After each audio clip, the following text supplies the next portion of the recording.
Hello friends, welcome to smile talk paramedical channel. Friends, ಇವತ್ತು ತಾರೀಕು ನೋಡ್ರಿ 17/7/2026 ರೀ. ಇವತ್ತು GNM ನರ್ಸಿಂಗ್ ಬೋರ್ಡಲ್ಲಿ ಏನೋ ಒಂದು ಅಪ್ಡೇಟ್ ಆಗಿದೆ. ಅದರ ಜೊತೆಗೆ ಮತ್ತು ನೀವು ಈಗ ಕೌನ್ಸ್ಲಿಂಗ್ ಸಲುವಾಗಿ ಕಾಯ್ತಿರುವಂಥ ವಿದ್ಯಾರ್ಥಿಗಳು ಯಾರೆಲ್ಲ ಇದ್ದೀರಿ ಅವರುಗಳಿಗೆ ಒಂದಷ್ಟು ಮಾಹಿತಿಯನ್ನು ಇಲ್ಲಿ ಒದಗಿಸ್ಕೊಡ್ತೀನಿ. ಯಾಕಂದರೆ ಈಗಾಗಲೇ ಲೇಟ್ ಆಗಿದೆ, ಡಾಕ್ಯುಮೆಂಟ್ ವೆರಿಫಿಕೇಷನ್ ನಡೀತಾ ಇದೆ, ಆದರೆ ನಿಮಗೆ ಏನು ಮಾಹಿತಿ ಗೊತ್ತಾಗ್ತಾ ಇಲ್ಲ. ಸೊ ಅಂಥ ಅಭ್ಯರ್ಥಿಗಳಿಗೆ ಮುಂದೆ ಬರುವಂಥ ಎಲ್ಲ ಒಂದು ಅಪ್ಡೇಟ್ಗಳನ್ನು ಟೈಮ್ ಟು ಟೈಮ್ ನಿಮಗೆ ಮಾಹಿತಿಯನ್ನು ಕೊಡ್ತಾ ಹೋಗ್ತೇನೆ. ಯಾವುದೇ ಥರಂಥ ಟೆನ್ಷನ್ ತೊಗೊಳ್ಳೋಂಥ ಅವಶ್ಯಕತೆ ಇಲ್ಲ.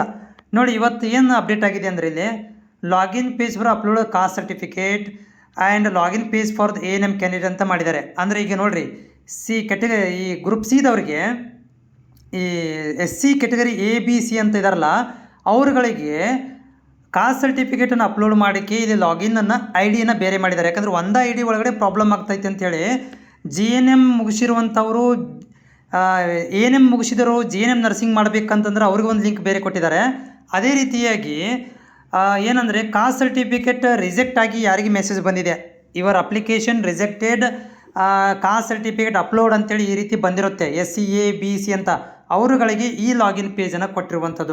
ನೋಡಿ ಅಭ್ಯರ್ಥಿಗಳಿಗೆ ಯಾರಿಗೆ ರಿಜೆಕ್ಟ್ ಅಂತ ಮೆಸೇಜ್ ಬಂದಿದೆ ಆ ಒಂದು ಲಾಗಿಗೆ ಬಂದು ನೋಡಿದಾಗ ನಿಮಗೆ ಇಲ್ಲಿ ರಿಜೆಕ್ಟೆಡ್ ಸ್ಟೇಟಸ್ ರಿಜೆಕ್ಟೆಡ್ ಅಂತ ಇರುತ್ತೆ. ಕಾರಣ ನೋಡ್ರಿ, ಇಲ್ಲಿ SCA SCB SCC ಸರ್ಟಿಫಿಕೇಟನ್ನು ಅಪ್ಲೋಡ್ ಮಾಡಿರಿ ಅಂತ ಇದೆ. ಅಪ್ಲೋಡ್ ಮಾಡೋದ್ರ ಜೊತೆಗೆ ಎಡಿಟ್ ಕೂಡ ಮಾಡ್ಬೇಕ್ರಿ. ಯಾಕಂದರೆ ಮತ್ತೊಮ್ಮೆ ನೀವೇನು ಮಾಡ್ಬೇಕಂತಂದ್ರೆ ಜಾತಿ ಯಾವುದಂತ ಮೆನ್ಷನ್ ಮಾಡ್ಕೋಬೇಕು, ಆಮೇಲೆ ಕಾಸ್ಟ್ ಯಾವುದಂತ ಮೆನ್ಷನ್ ಮಾಡಿ ಆಮೇಲೆ ಅಪ್ಲೋಡ್ ಮಾಡ್ಬೇಕು.